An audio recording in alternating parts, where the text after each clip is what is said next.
Hello साथियों, नमस्कार। आपने देखना शुरू कर दिया आपका अपना YouTube channel DS Mishra official और आपके अपने चैनल पर इस बेहद ही महत्वपूर्ण वीडियो के साथ आपका हार्दिक स्वागत है। और इस वीडियो में मैं बात करने वाला हूं कि शिक्षकों के ट्रांसफ़र को लेकर के जो नई गाइडलाइन जारी की गई है और इस गाइडलाइन में जो प्रक्रिया तय की गई है शिक्षकों के स्थानांतरण को लेकर के, वह कई चरणों के प्रक्रिया के बाद ट्रांसफ़र होनी है। तो इस वीडियो में मैं बात करूंगा कि आखिर ट्रांसफ़र पर क्या है विभागीय अभी का लेटेस्ट अपडेट, और साथ में सबसे महत्वपूर्ण इस वीडियो में मैं ये भी बात करूंगा कि शिक्षकों ने जो ट्रांसफ़र के लिए आवेदन किए हैं और उसमें जो चॉइस देना था, आपको विकल्प देना था ट्रांसफ़र के लिए, तो विकल्प देने में जो शिक्षकों ने विकल्प दिए हैं तो कौन से लोग फ़ायदे में रहेंगे और किस प्रकार से विकल्प दिए होंगे तो उनको घाटा होगा। यानी विकल्प देने में किन्होंने होशियारी की है और किन्होंने थोड़ी बहुत गलती की है और उसका क्या खमियाजा भुगतना पड़ सकता है, उसके संबंध में वीडियो होगा। तो वीडियो बहुत ही खास होगा, अंत तक मेरे साथ बने रहेंगे। और यदि चैनल से अब तक नहीं जुड़े होंगे तो इस चैनल को सब्सक्राइब करके बेल आइकन को प्रेस कर लेंगे, ताकि आगे भी शिक्षा विभाग एवं शिक्षकों से संबंधित हर महत्वपूर्ण वीडियो आप देखते रहें।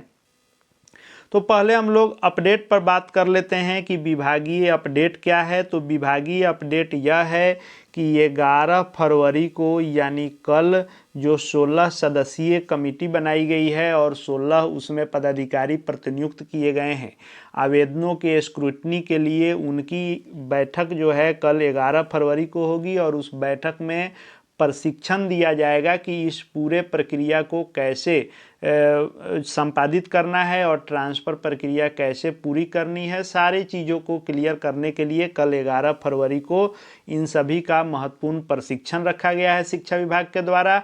और उस प्रशिक्षण में मिले गाइडलाइन के अनुसार ये सभी 16 सदस्यीय जो कमेटी है प्रतिनियुक्त, वे काम करना शुरू कर देंगे। जो डेडलाइन शिक्षा विभाग ने तय कर रहा है शिक्षा विभाग, उस डेडलाइन के अनुसार जो 4 चरण बनाए गए हैं, इसमें प्रथम चरण का ट्रांसफ़र शिक्षा विभाग 20 फरवरी अपना टारगेट रख रहा है कि प्रथम चरण का ट्रांसफ़र 20 फरवरी तक किया जाए और उसके बाद द्वितीय चरण, तृतीय और चतुर्थ चरण किया जाएगा। और 31 मार्च अंतिम रखा जा रहा है शिक्षा विभाग के द्वारा एक टेंटेटिव डेडलाइन की 31 मार्च तक सभी चरणों का ट्रांसफ़र कर दिया जाएगा। हालांकि शिक्षा विभाग अपना यह टारगेट रख रहा है, इसमें थोड़ा बहुत डिले होना लाजमी है। तो अप्रैल लास्ट तक भी आशा रखा जा रहा है कि सभी का ट्रांसफ़र हो जाए। तो अपडेट यही है कि 16 जो पदाधिकारी प्रतिनियुक्त हुए हैं उनका 11 फरवरी को प्रशिक्षण होगा और प्रथम फेज वाले का 20 फरवरी तक लिस्ट जारी करने का लक्ष्य रखा है शिक्षा विभाग ने, और 31 मार्च तक सभी ट्रांसफ़र प्रक्रिया को पूर्ण करने का लक्ष्य शिक्षा विभाग के द्वारा रखा गया है।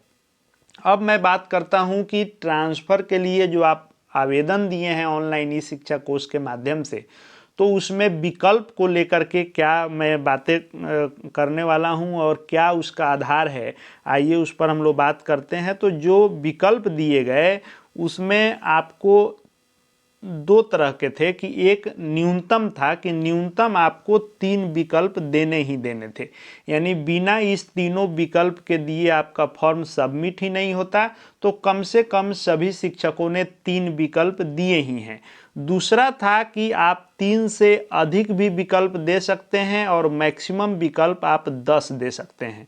तो कुछ शिक्षकों ने मात्र 3 ही विकल्प दिए, कुछ शिक्षक 3 से भी कम देना चाहते थे कि हम जहां चाहेंगे वहीं मेरा हो, लेकिन न्यूनतम चूंकि 3 कंपल्सरी रखा गया था तो 3 तो सबों ने दिया, लेकिन बहुत लोगों ने 10 भी ऑप्शन दिए, कुछ लोगों ने 5 भी दिए और कुछ लोगों ने 3 ही दिए।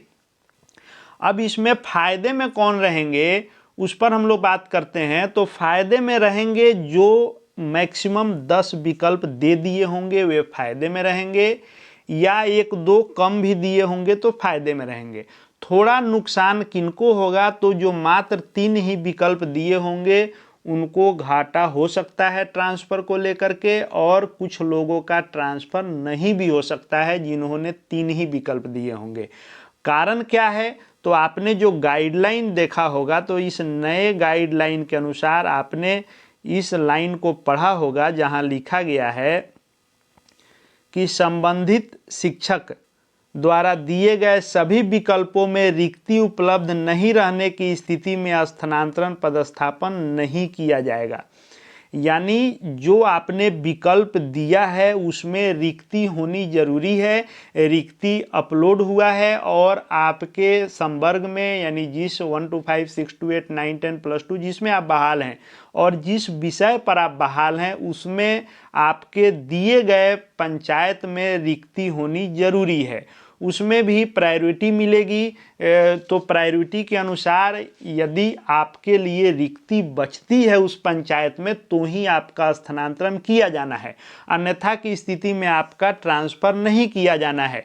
लोगों ने ये सोचा था कि 3 विकल्प देंगे, यदि इस 3 में नहीं होगा तो किसी आसपास दूसरे पंचायत में देगा, लेकिन पहले ऐसी बातें हुई थी। लेकिन इस नियमावली जो नए नियमावली का आप अवलोकन करेंगे तो इसमें दिया गया है कि नहीं, आपके विकल्प में यदि नहीं रिक्ति मिलती है तो आपका ट्रांसफ़र नहीं किया जाएगा। फिर अगले बार जब ट्रांसफ़र की प्रक्रिया शुरू होगी तब आपको मौका मिलेगा।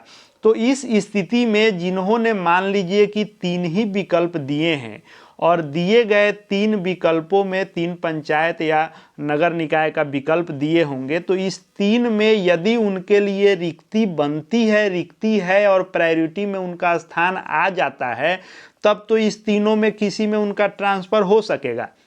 लेकिन यदि दिए गए विकल्प में रिक्ति नहीं बनती है, उस समय आपके पास अगला ऑप्शन जब आपने नहीं दिया है तो आपका ट्रांसफ़र नहीं भी हो सकेगा। तो उस समय जब आपके मात्र 3 विकल्प में रिक्ति नहीं मिलेगी तब आपको घाटे का सौदा हो सकता है। लेकिन जिन्होंने 10 विकल्प दिए होंगे उनके लिए यह फायदेमंद साबित होगा कि 10 में से कहीं ना कहीं रिक्ति आपके लिए बनेगी और आपका ट्रांसफ़र होगा, इसकी पूरी संभावना रहेगी। 1% 8% लोगों का इसमें भी नहीं बन सकता है, वो अपवाद है, लेकिन अधिकांश लोग जो 10 ऑप्शन दिए होंगे या 8-9 दिए होंगे उनमें ज़्यादा संभावना रहेगी कि कहीं ना कहीं आपका रिक्ति बने। अब बहुत सारे साथियों का सोचना है कि बहुत सारे विकल्प देंगे तो दूर हो जाएगा।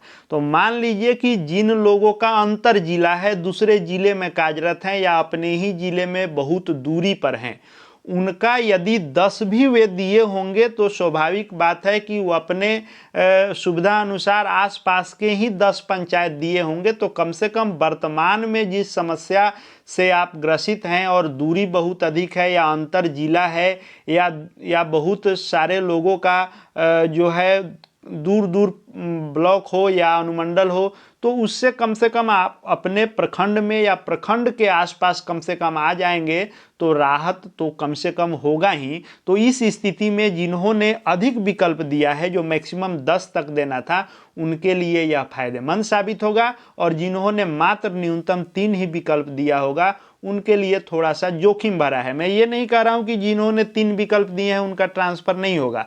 अगर उसमें रिक्ति बन पाती है तो आपके दिए गए तीनों में से किसी में हो सकता है, लेकिन इसमें पॉसिबिलिटी 10 विकल्प वाले के लिए ज़्यादा है, इसलिए उनकी संभावनाएं ज़्यादा है, और 3 वाले की इनसे कम है, इसलिए इनकी संभावनाएं थोड़ी कम है। तो 10 विकल्प देना आपको फायदेमंद निश्चित रूप से साबित होगा। आगे ट्रांसफ़र पर या शिक्षा विभाग शिक्षकों से संबंधित हर महत्वपूर्ण वीडियो आपको यहाँ देखने को मिलते रहेंगे। अब तक यदि चैनल से नहीं जुड़ पाए होंगे तो चैनल को सब्सक्राइब करके बेल आइकन को प्रेस कर लेंगे।